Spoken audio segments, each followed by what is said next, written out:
మాదిరినండి, welcome to crazy recipes. ఇవాల్టి special recipe ఏంటంటే కడప కారం దోశ అండి. దోశల పిండి వేసుకున్న ప్రతిసారి ఒక్కసారైనా ఇలా వేసుకొని తినండి, అద్భుతంగా ఉంటుంది. ప్రతి ఒక్కళ్ళకి నచ్చి తీరుతుంది. పర్ఫెక్ట్ మెజర్మెంట్స్ తోటి ఈచ్ అండ్ ఎవ్రీ పాయింట్ కూడా నేను పక్కాగా చెప్తాను, నోట్ చేసుకోండి. ముందుగా వెడల్పాటి బౌల్ని తీసుకోండి. 1 కప్పు మినపగుళ్ళని యాడ్ చేసుకోండి. అదే కప్పుతోటి 2.5 కప్పుల బియ్యాన్ని కూడా వేసుకోండి. మీరు రోజు అన్నం తినే బియ్యమైనా వేసుకోవచ్చు, లేదా రేషన్ బియ్యాన్నైనా వాడచ్చు. ఏదైనా తీసేసుకోవచ్చండి. అలాగే 1 స్పూను మెంతుల్ని కూడా యాడ్ చేసుకుందాము. ఇలాగ వేసేసుకొని వీటన్నిటిని కూడా కడిగి ఒక 4 గంటల పాటు నానబెట్టుకోవాలి. అలాగే 1 అరకప్పు అటుకుల్ని కూడా వేసుకుందాము. అటుకులు మందపాటివై ఉండాలండి. శుభ్రంగా కడుక్కొని ఒక పావు గంట పాటు నానబెట్టుకోండి, సరిపోతుంది. అదే మినపగుళ్ళు బియ్యం అయితే ఖచ్చితంగా 4 గంటల పాటు నానాలి. వీడియో లెంత్ చాలా ఎక్కువ అవుతుందని చెప్పని నేను పిండి రుబ్బటం చూపిలేదండి. పిండి చక్కగా మీరు గ్రైండర్లో అయినా మిక్సీలో అయినా రుబ్బుకోవచ్చు.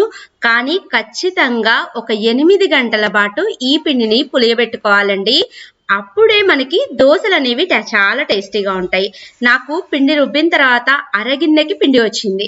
కానీ మనకి చూడండి ఎంత బాగా ఫర్మెంటేషన్ అయిందో, పిండి బాగా పులిసింది. ఇప్పుడు ఒక్కసారి ఇదంతా కూడా బాగా కలిసేలాగా కలుపుకుందాము. కలిపిన తర్వాత పిండిలో నుంచి కొంచెం పిండిని గిన్నెలోకి తీసుకుందాము. మిగతా పిండి మొత్తాన్ని ఫ్రిడ్జ్ లో పెట్టుకోవచ్చు. మనం వారం రోజుల పాటు ఈ పిండిని వాడుకోవచ్చు. చాలా టేస్టీగా ఉంటుంది. అలాగే ఈ పిండికి ఏదైతే మనం పక్కకు తీసి పెట్టుకున్నామో ఆ పిండికి సరిపడా 1 స్పూను ఉప్పుని, అలాగే కొంచెం వాటర్ని యాడ్ చేసుకొని దోశల పిండికి ఎలాగైతే పిండి కలుపుకుంటామో అలా కలుపుకొని మనం పిండిని పక్కన పెట్టుకుందాము. ఇది మనం కడప కారం దోశకి వేసుకునే పిండి కన్సిస్టెన్సీ. ఇప్పుడు కడప కారం దోశలోకి ముఖ్యమైనది బొంబాయి చట్నీ అండి. ఈ బొంబాయి చట్నీ చేయటం చాలా ఈజీ. అలాగే ఆ దోశలో వేయటం వల్ల పుల్ల పుల్లగా భలే టేస్టీగా ఉంటుంది.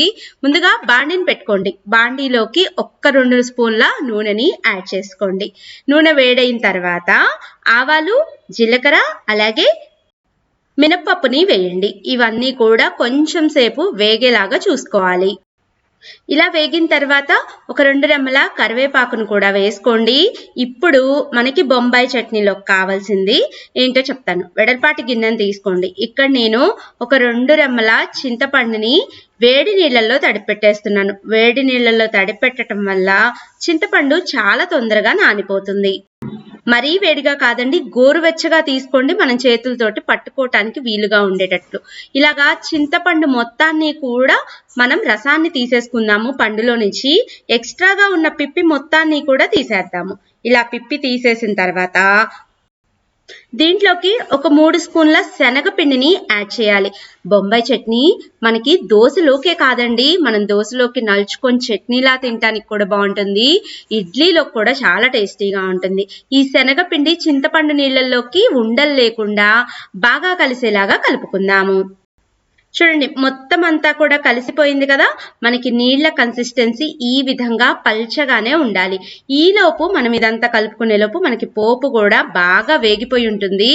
ఈ పోపు వేగిన తర్వాత దీంట్లోకి సన్నగా తరిగిన 2 పచ్చిమిరపకాయలు, అలాగే సన్నగా తరిగిన ఒక చిన్న ఉల్లిపాయను కూడా వేసుకుందాము. ఈ ఉల్లిపాయ, పచ్చిమిరపకాయ రెండు కూడా బాగా కలిసేలాగా కలుపుతూ ఫ్రై చేసుకుందాము. ఇప్పుడు ఈ వేగిన పోపులోకి ముందుగా మనం కలిపి పక్కన పెట్టుకున్న శనగపిండి, చింతపండు నీళ్ళ మిశ్రమం ఉంది కదా, మళ్ళీ తాలింపులోకి వేసేటప్పుడు ఒక్కసారి ఈ విధంగా మొత్తం అంతా కూడా బాగా కలిసేలాగా కలుపుకొని నిదానంగా ఈ పోపులోకి పోసేసుకుందాము. 2 నిమిషాల్లోనే మనకి ఈ చట్నీ అంతా కూడా దగ్గర పడుతుంది.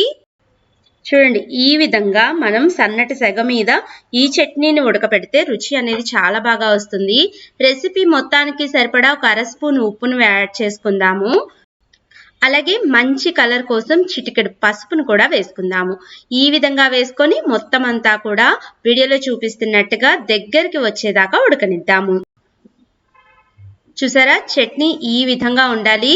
మనకి బొంబాయి చట్నీ రెడీ అయిపోయిందండి. ఇప్పుడు కారాన్ని తయారు చేసుకుందాం, అది కూడా కడప కారాన్ని. కొంచెం వేడి నీళ్ళల్లోకి ఇక్కడ నేను 6 ఎండుమిరపకాయల్ని నానబెట్టాను. ఎండుమిరపకాయలు నానబెట్టడం వల్ల రుచి అనేది బాగా వస్తుంది, గ్రైండ్ కూడా బాగా అవుతుంది, తొనకల్లాగా కనిపించదు. అలాగే ఒక 2 ఉల్లిపాయల్ని కూడా వేసుకుందాము. రెసిపీ మొత్తానికి సరిపడా ఒక 1/2 స్పూను ఉప్పుని కూడా యాడ్ చేసుకుందాము. మనం అన్నిట్లో ఉప్పులు వేస్తున్నాం కాబట్టి చూసి యాడ్ చేసుకోవాలండి. దీని మొత్తాన్ని కూడా వీడియోలో చూపిస్తున్నట్టుగా ఇలాగ మెత్తటి పేస్ట్ లాగా తయారు చేసుకుందాము. మనం దీంట్లో చింతపండు వేయాల్సిన అవసరం లేదండి. కడప కారం దోశకి ఇదే మెయిన్ ఇంగ్రీడియంట్ కారం. అలాగే కారం దోశతో పాటుగా ఈ కారంతో పాటుగా ఇక్కడ పుట్నాల పొడిని కూడా చల్లుతారండి. ఆ పొడి ఈ కారం మీద చల్లిన తర్వాత టేస్ట్ అనేది ఎక్సలెంట్ గా ఉంటాయి. మీకు చెప్తుంటేనే నాకు నోట్లో నీళ్ళు వస్తున్నాయి. 1 కప్పు వేయించిన శనగపప్పుని తీసుకోండి. అలాగే మీరు ఒక 1/2 స్పూన్ ఉప్పుని, 1/2 స్పూన్ కారాన్ని కూడా వేసుకోండి. అలాగే 1 స్పూన్ జీలకర్ర, ఒక 2-3 వెల్లుల్లిపాయ రెబ్బల్ని కూడా యాడ్ చేసుకోండి. ఇది దోశల మీదకే కాదు, మనం ఉప్మాల్లోకి తినచ్చు, రైస్ లోకి తినచ్చు, ఎక్సలెంట్ గా ఉంటుంది. దీని మొత్తాన్ని కూడా మనం పౌడర్ లాగా తయారు చేసుకోవాలి. దీన్ని పొడుము అంటారండి. ఈ పొడుముని తయారు చేసుకొని మనం స్టోర్ చేసుకుంటే మనకి 2 నుంచి 3 నెలలకి పైగానే నిల్వ ఉంటుంది. పొడుము రెడీ అయిపోయింది, బొంబాయి చట్నీ రెడీ అయిపోయింది, ఎర్ర కారం కూడా రెడీ అయిపోయింది. ఇంకా మనం దోశల్ని వేసుకుందాము. స్టవ్ మీద పెనాన్ని పెట్టుకోండి. పెనం బాగా కాలాలి.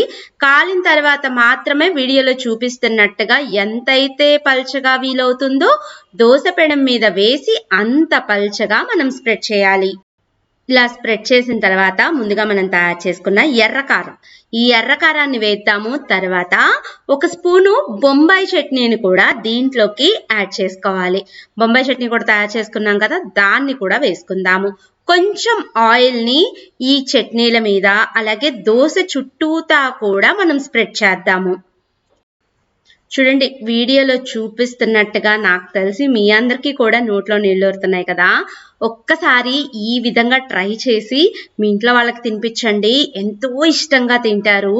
ఇలాగ మనం దోశ పెనానికి అంటే ఆ దోశ మొత్తానికి స్ప్రెడ్ చేసిన తర్వాత ముందుగా మనం తయారు చేసి పట్టుకొని పెట్టుకున్న ఈ పప్పుల పొడి ఉంది కదా, ఈ పప్పుల పొడి మొత్తాన్ని కూడా దోశ మీదకి చల్దాము.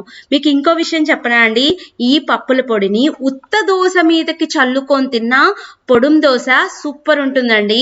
చిన్నప్పుడు నాకు ఎంతో ఇష్టం ఈ పొడుం దోశ అంటే.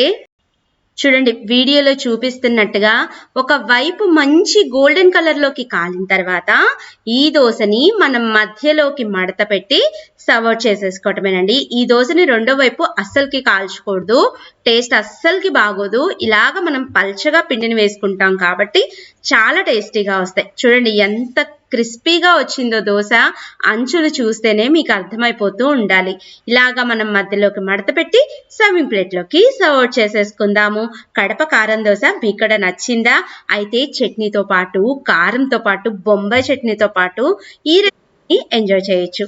వీడియో నచ్చినట్లయితే ఒక చిన్న లైక్ చేయటం, మీ ఫ్రెండ్స్ కి, ఫ్యామిలీ మెంబర్స్ కి షేర్ చేయటం, మరిన్ని వీడియోస్ కోసం క్రేజీ రెసిపీస్ ని సబ్స్క్రైబ్ చేయటం అస్సలకి మర్చిపోవద్దు.